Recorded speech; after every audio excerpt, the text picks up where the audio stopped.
Thank you for joining Wars of the Rosies. As we continue with part 7, Basil Valentine, from Orders of the Great Work by Manly P. Hall. Basil Valentine.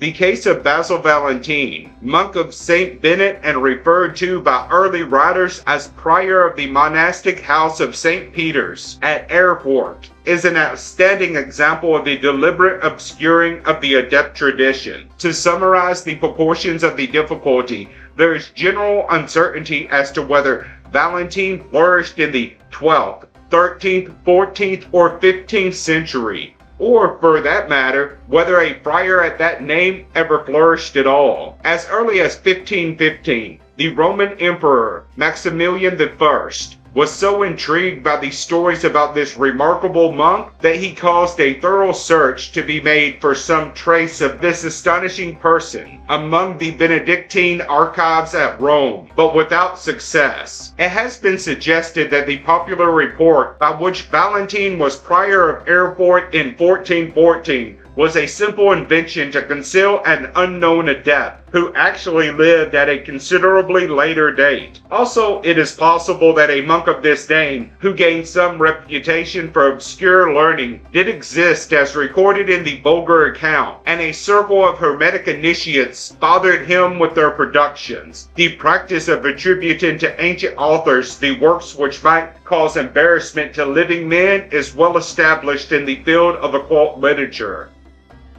Basil Valentine and alchemical symbols. Valentine or Valentinus is associated with Latin forms implying strong, vigorous, or powerful. Thus the name could mean, without unreasonable extension, the strong or mighty king. Most students of alchemy will remember the royal figure that appears in so many of the mysterious emblems. This mighty personage has several meanings, but in some cases, he definitely signifies the dignity of the adept. Johannes Gudenus, the historian of Erfurt, stated definitely that a monastery of the Benedictines existed there in the first half of the 15th century. He then assumed that Valentine was an inmate of this holy house. Unfortunately, however, his documentation at this point shifted from formal records to traditional accounts gathered from alchemical writings. As a result, the conclusions were not so conclusive as they might at first have appeared. Substantially, nothing is known of Brother Valentine except such stray and figurative intimations as appear on the title page of various editions of his supposed writings or in the introductions affixed thereto by editors and translators equally obscure.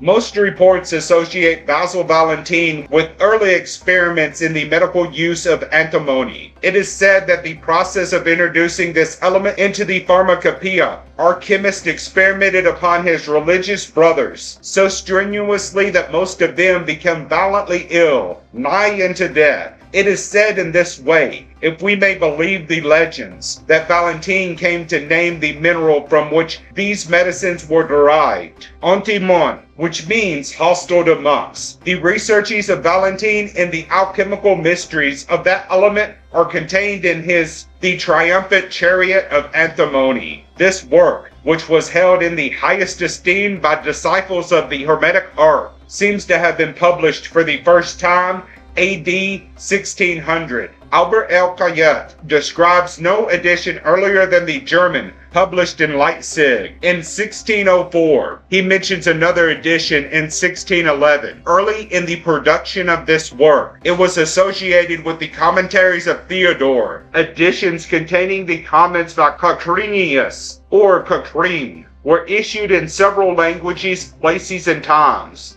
Dr. Cocrinius appears to have been party to a considerable share of the uncertainty surrounding Basil Valentine. Mr. Waite says that nothing is known about Cocrinius, but we may mention that he was a Dutch physician born in Amsterdam. and a condisciple of Spinoza. He died in Hamburg in 1693. In his dedicatory epistle to the 1685 edition of the Triumphant Chariot, Cocrinius makes certain ambiguous remarks addressed to the sons of art, that is, the Hermetic initiates. In these selected quotations, I have italicized certain parts for sake of particular emphasis. For example, in return for this dedication, I expect no reward but to bask in the rays of pure favor, and to be promoted in the way you know, since you will see from this book that I am in the straight road, and am mounting to the bright temple of knowledge by the right path. Again he says, in the words of Basilius, I have already gained a place in a higher class. Cocrinius describes the Lord Mercury appearing to him in a vision and restoring him to the one way. The great doctor then addresses his spirit visitor, Mercury, eloquent scion of Atlas, and father of all alchemists. Since thou hast guided me hitherto, show me, I pray thee, the way to those blessed isles, which thou hast promised to reveal to all thine elect children. Mercury then speaks of a son adorned from his birth with the royal crown which he may not share with others, yet he may bring his friends to the palace, where sits enthroned the King of Kings, who communicates his dignity readily and liberally to all that approach him.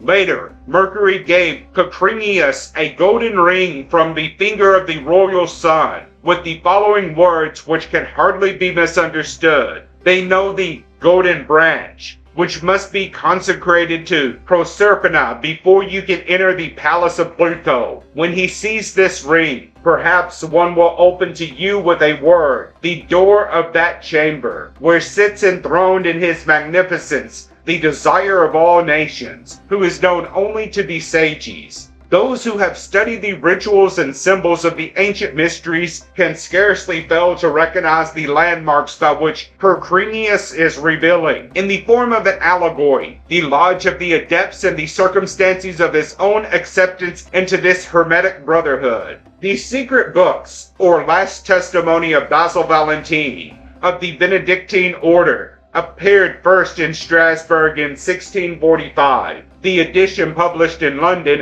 1671, bears title and inscription thus: The Last Will and Testimony of Basil Valentine, monk of the Order of St. Bennet, which alone he hid under a table of marble behind the high altar of the cathedral church in the imperial city of Ehrenford, leaving it there to be found by him whom God's providence should make worthy of it. In this preference to this work, Valentine is made to say, and because this book affordeth another knowledge, differing from others of my writings, herein I have not written so obscurely, nor made I use of such subtleties as the ancients did, who lived before me and ended their days happily. Therefore doeth it require another place also to be laid up in, and keep secret from the perverseness of men in the world. I do not desire it should be buried with me, to be a prey and food for worms,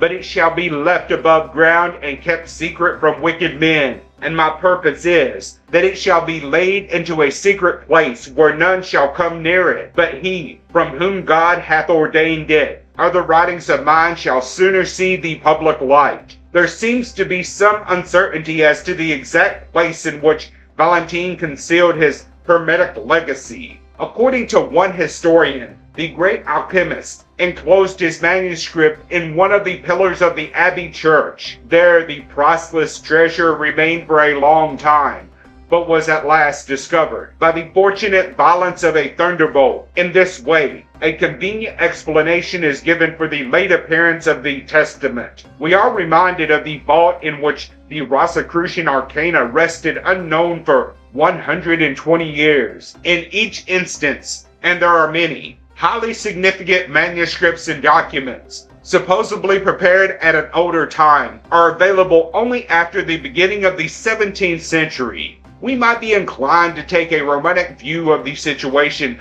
were it not that Valentine's writings, especially the triumphant chariot, contain internal evidence of being written later than the editors and publishers would have us believe. For instance, the appendix to the triumphant chariot, in which the author concludes his arguments, states that antimony has many good purposes and uses beyond that of the typographer or printer. This is most revealing, as Valentinus is supposed to have been laid to rest before the invention of printing. There are references also throughout Valentine's writings to historical incidents which had not occurred in the lifetime of the Benedictine brother. Everything points to the emergence of a considerable literature attributed to this man during the critical years of the Universal Reformation, the period from 1590 to 1630. Perhaps then we shall not be far from the truth if we attribute this fortuitous emergence to the same group responsible for the Rosicrucian manifestos. We should consider the contributions of the elusive Basil and the most equally elusive Crescentius to one of the greatest mysteries of the alchemistical tradition, the coming of Elias the artist. In one place our commentator tells us, are not these times at hand in which Elias the artist,